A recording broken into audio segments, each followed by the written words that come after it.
Simon is to my right and in studio with us just now, and the man himself is getting a huge reaction here at TalkSport. Football finance expert, formerly advising clubs such as Manchester City, is football finance expert Stefan Borson. Stefan, you're actually a real expert in the field of litigation. I know that. You advised Manchester City. What were you advising them about?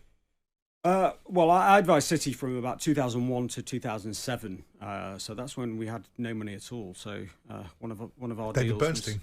That sort of time. Alistair McIntosh was CEO at that point, and John Wardle was chairman.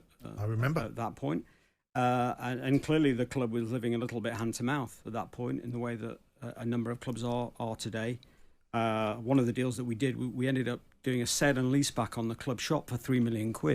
You know, that's the sort of that's where the club was in terms of its need for cash. It's incredible, isn't it? And ultimately, my final transaction for them was the auction process before the Mansour one. So when we ended up selling to Thaksin Shinawatra, which I can see Simon is already smiling about.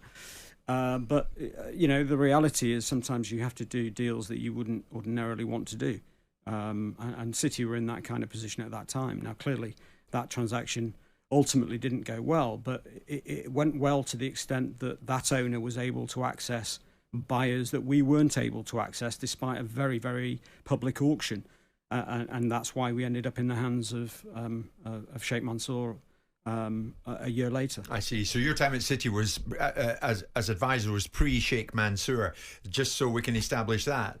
So when we come to talk about Manchester City and the 115 charges that they face, everybody seems, Stefan, to hit something of a brick wall.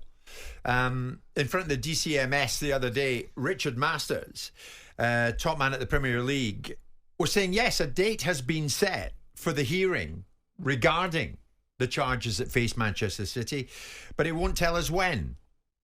You've got your ear to the ground, haven't you? When is it, Stefan? Well, I don't know when it is, because all anybody knows is what... there's a piece from Mike Keegan. Why would that compromise anything?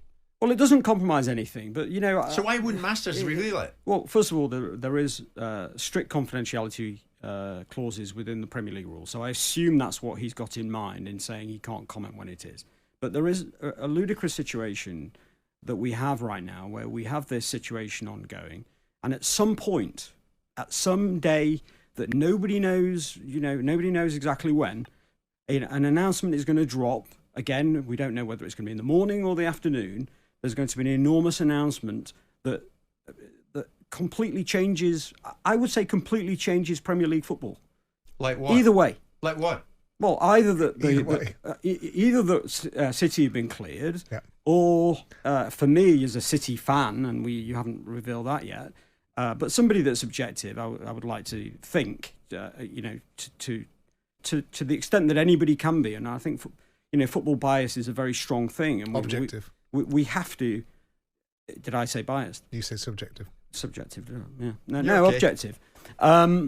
You know, we all try and be as objective as possible, but you know, and that's what I'll try and be in our discussion about City. But you know, the consequences of City, of the charges being proven, are obviously enormous for the club and enormous for the fans. I mean, so you know, and the idea that the Premier League can say nothing until some mystery date sometime in the future, can say literally nothing. That's their plan at the moment. Mm-hmm. No timetable, right? No indication of actually what the allegations are beyond that list. I mean, I've worked, you know, quite hard. Have you seen the charges? Well, no, I've seen the charge sheet that everybody's seen, but you know, I'm able to decipher it because of my knowledge of previous cases and joining some of the dots and you know, and some of the things I've written are public on that. And so I understand the case, but most people don't understand the case, because why would they? It has never been explained to them. And Richard Masters sits there and says, well, we've agreed a date. You know, it is similar, though, to the case that UEFA ran, isn't it? I think it's very similar to the case that the UEFA ran. And that's it's a simple argument that can be easily explained, which is that shareholders are funding the football club through concocted sponsorship deals, inflating those sponsorship deals, representing them as sponsorship revenue, when really it's equity money going into the business. So you're representing Etihad or Essalat, that were major sponsors during this period of time, putting X amounts of tens of millions of pounds in on sponsorship deals which aren't what they say they are. They're actually funding coming from another business called ADUG, which is Sheikh Mansour business.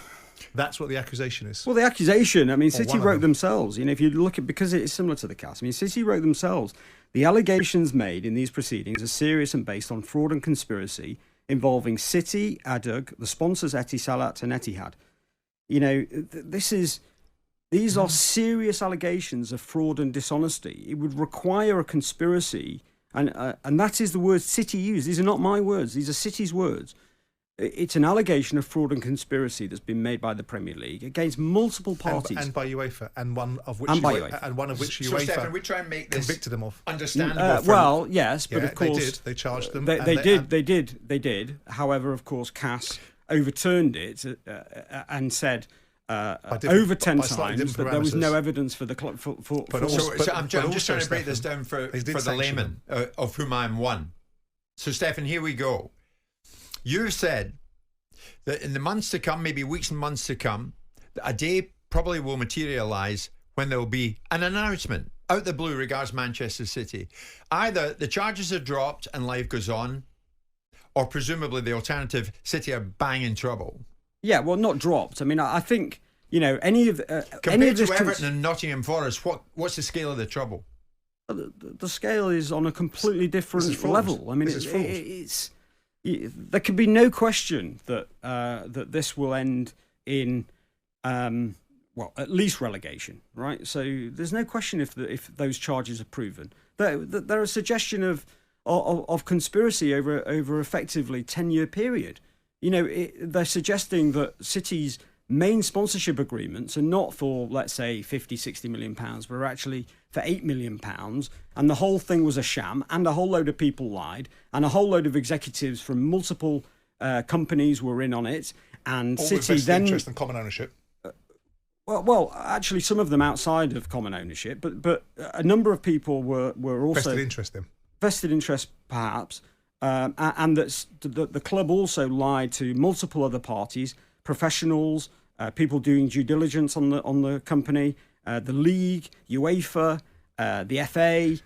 It just goes on and on. So you're saying they just blatantly refused to cooperate to such a point that they got sanctioned even by CAS. No, that's a separate point. I mean, if you look at the CAS judgment, there's a tacit acceptance from everybody that's dealt with them, including the Premier League, that there is a blatant refusal.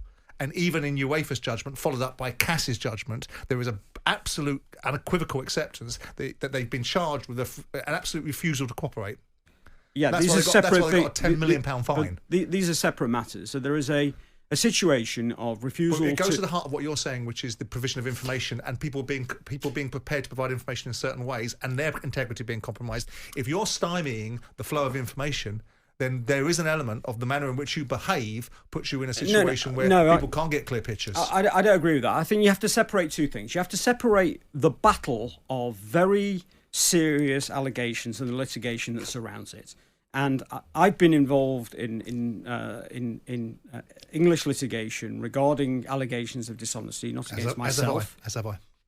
Not against myself. I don't know about. No, I brought one against one of the most difficult cases so in English law, fraudulent misrepresentation. So you will know. So a fraudulent misrepresentation is a good example. You will know how hard people fight about disclosure of documents, about every inch of the way to try and stymie the other side. That is a normal approach to high value, high profile litigation. There is nothing in itself wrong with that, and I think that any innuendo or inference that comes from that is wrong. Now, I'm not saying they didn't breach the rules of UEFA in terms of their cooperation. They clearly did, and they were fined for it. But to be perfectly honest with you, it's not that big a deal compared to the charges that have been laid by the Premier League. And in terms of the charges here, Stefan, if I can pick up on it, if they are found guilty of the charges that they will face, that they are facing, Manchester City will face at least relegation. Well, it's just hard to see how it can be any other way, because you will have confirmed that if proven, and I don't believe that the Premier League will be able to prove a case of this nature in an independent commission. I think it's a completely inappropriate forum for a case of this nature. But if proven, This is super serious. I mean, there can be nobody would argue with that. City themselves in their submissions, I promise you, because they've said it to CAS, they will say this is an allegation of the most serious nature. Manchester City say robustly they will clear their name. Do you think they will?